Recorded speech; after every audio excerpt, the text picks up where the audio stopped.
there honestly couldn't have been a better time for another promotion to jump in and start trying to gather up some of the talent, because the PFL is going to drop some talent, and the UFC, everything that I've heard, they're only interested in about 5 to 7 fighters from Bellator and PFL.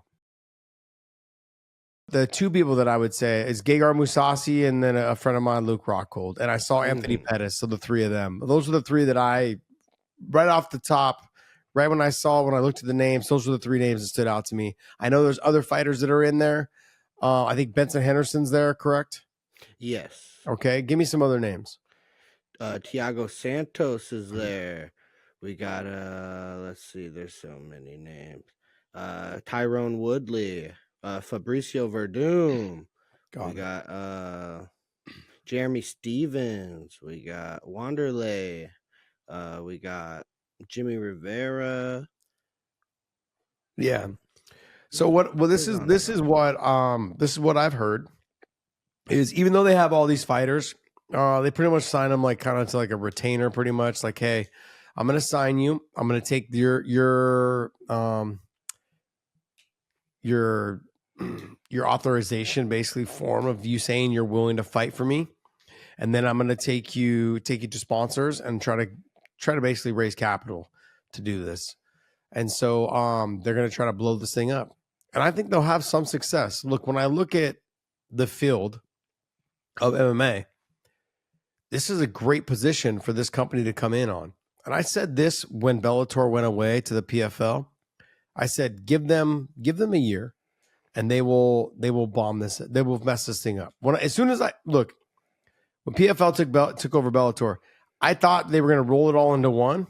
And if they did that, then I thought for sure they would have some sort of success. But when they started rolling out, we're going to have a European league, we're going to have an African league, we're going to have a Middle East league, we're going to have an Australian league, a Brazilian league, a US, all this, I was like, you guys, this is not going to work. There's just no way. And then you have all these fighters that are with Bellator that are signed to, exclusive long-term contracts, 4 to 6 fights, sometimes even 8.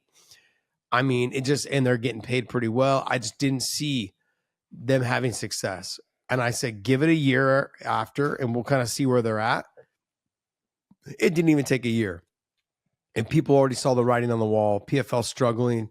Bellator, I think, having their last show here coming up, with Paul Hughes and Usman Nurmagomedov and, some of the other guys on that card. It's going to be a great card, but I look for it to probably be one of their last, if their last. That being said, what GFL is the name of it, right? Yep. Yeah, look for them to make some waves. If there honestly couldn't have been a better time for another promotion to jump in and start trying to gather up some of the talent, because the PFL is going to drop some talent, and the UFC, everything that I've heard, they're only interested in about 5 to 7 fighters from Bellator and PFL. They're not interested in anyone else. They only want 5 to 7 guys. And I'd like to shoot those names over to people, but I mean that's going to be something that some media guy is going to have to try to release to be first, because I'm not going to do it. But bottom line is, the UFC is only interested in about 5 to 7 guys. So that being said, all those other fighters, they're going to need a place to go. And what other place to go? If there's a new promotion, let's go to the new one that has money, fresh new pockets to dip into. And so if you're the GFL, if you're someone that's looking to invest into the GFL, I would say this is probably the best time to invest into a company, because PFL's game plan for them to keep doing their tournament style it's not going to work. It will work, but it's not going to work for A-list fighters.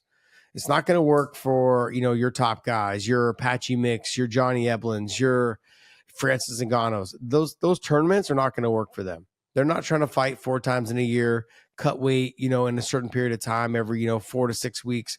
They're not trying to do that. They're trying to make as much money as they can, to fight as least amount of times as they can, and put as least amount of damage on their body. That's what they're trying to do. So if PFL is trying to keep that format, they're going to lose a lot of their top guys. Bellator was a way for them to kind of keep those top guys and still have a promotion to build around. But they seem pretty adamant, after you've taken $500 million from the Middle East and put it into your PFL, you've got to have something to show for it. And they still have an organization. They have a smart cage. They still have some fighters that are there. I would say this was probably one of their best tournament seasons. I thought it was one of the most entertaining, and the finishes they had on their last finals were freaking fantastic. There were some good fights on that card overall. But when I look at any other promotion, any people that are trying to start promotions or thinking about starting promotions, there's a couple things you have to remember. Do not try to compete with the UFC. It's just not worth it. Like, don't start spouting off their name. Don't start, talking about your fighters being better than theirs. Don't start doing that. Just jump in and say, look, we're just trying to just basically coexist. We're going to have our own promotion. We're going to do our own thing. We're going to try to get on a network, and we're going to do the best we can, with the fighters that we have, and build from there. And if you can build homegrown fighters, that's how you're going to have success. That's what the difference was between when we had Strikeforce and we try to compete against UFC. The only thing that made Strikeforce so popular was it was relatively new. Obviously, it was new in California. They were able to launch the very first fight, first MMA fight and promotion in California. That's what catapulted them. But then on top of that, though, all the fighters, pretty much all those fighters that they had were predominantly homegrown. You had fighters. You had DC, you had Luke, you had, even though I was already with the UFC, you had Gil Melendez, even though he wasn't with the UFC, but he fought over in Dream. Like, we had guys that were kind of local that were homegrown. And you had Kung Lee, you had Frank Shamrock, you had Nick. Yeah, I know that Nick had fought in the UFC. Nate Diaz had also fought in Strikeforce. He hadn't fought in the UFC yet. Then he went to the UFC. There was just a lot of fighters in that area that were homegrown that could be built on. And I think if you're the GFL, you've got to, sure, use these guys now, but just remember they're towards the end. So to think that you got to pay them $700,000 to fight, you don't. They have nowhere else to go. And I'm not trying to knock the fighters. I'm not trying to tell the promotion that they shouldn't pay them. They should pay them a nice purse. But let's be honest, like, there's not a lot of promotions for the fighters to go to right now. And so when they leave out of Bellator and they leave out of PFL, and the fighters that leave the UFC, they're going to try to find a location to go to. And GFL is going to have deep pockets. I think from the beginning, if they can get onto a network, they should be doing pretty well, as long as it's not pay to watch or pay to play kind of thing. I think they should be doing well. So hopefully, I wish them nothing but success, because the more fight promotions that are out there, the better the talent continues to develop across the world. That's the biggest thing. You got Cage Warriors, you got all these, like, whatever these promotions are, the more promotions that are out there, that's what helps develop the younger talent, gives them a place to make a name for themselves. Paddy Pimblett, Conor McGregor, Paul Hughes, all fought in these smaller promotions.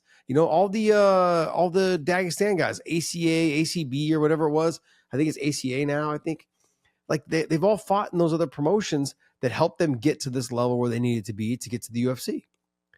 So GFL, I think, if you're going to have success, you've got to make sure that you are not trying to compete with the UFC.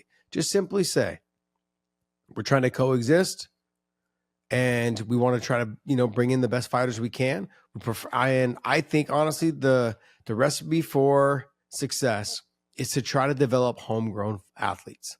If you can do that, if you can stay loyal to your athletes and they can stay loyal to you, that's the other part.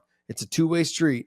That's a very difficult thing to do, because you have the UFC that's lingering up here, that can take your fighters at any moment. So you got to do what you can to keep them, but without overpaying them, to keep yourself in business. That being said, it's going to be very difficult, but I think there is right now the best opportunity for a fight promotion to start, possibly even two. Dana White right now is waiting for those fighters, like I said earlier, for those fighters from the PFL and Bellator to either get released or ask for their release so they can be released and skate off. Dana White has had to pay for every top world-class fighter that he's ever had that came from another promotion. He had to buy the promotion. He bought Pride. He bought the WFA. He bought Strikeforce. This would be the first time he's like, you know what? Fuck it. I'm not trying to buy the whole promotion just to get 6 or 7 fighters. He's not doing that. And he was asked this question at the last pay-per-view by an MMA junkie reporter, I believe.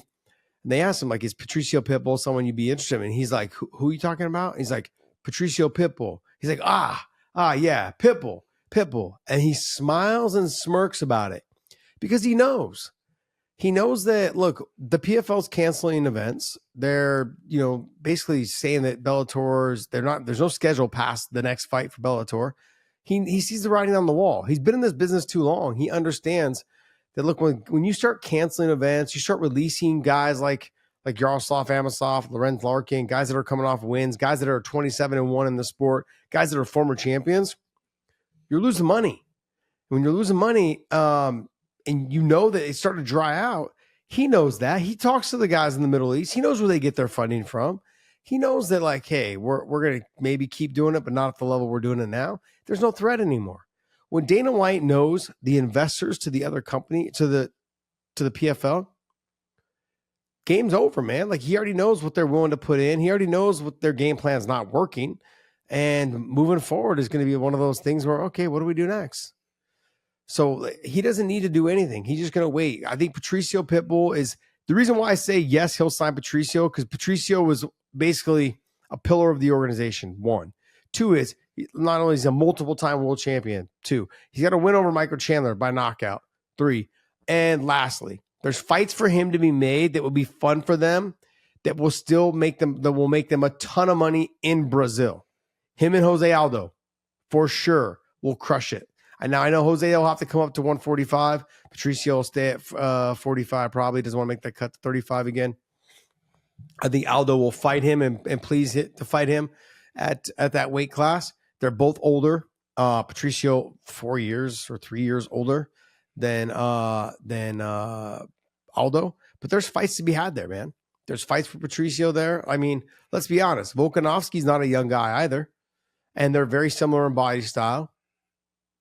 Let's see that fight. Neither one of them's champion right now. I mean, Patricio's champion at 140, 145 there, I think. But yeah, there's a fight to be had there. So you've got certain fights that are there that you could put together for Patricio.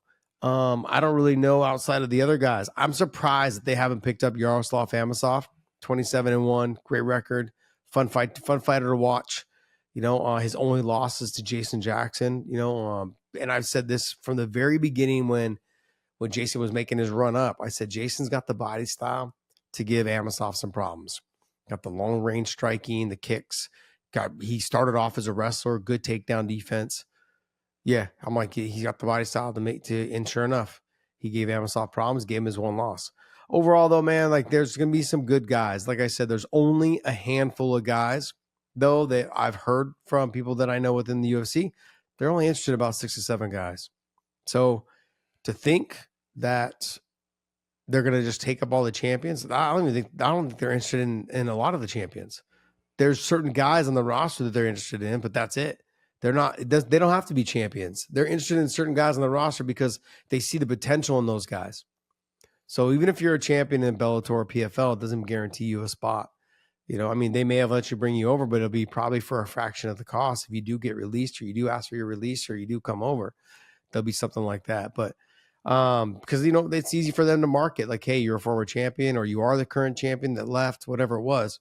I can now market you as a former champion for another organization, and if our guys beat you, then our guys beat you. Makes them look even better. This episode is brought to you by BetUS. Make sure you guys YouTube 150 for the promo code. Also, Element, use the link in the descriptions down below. Any product you buy from there, they will send you a bonus package of product if you use our link down below. Element's amazing, man. I love it. And I want to say thank you, man. Thank you guys so much for continuing to support us.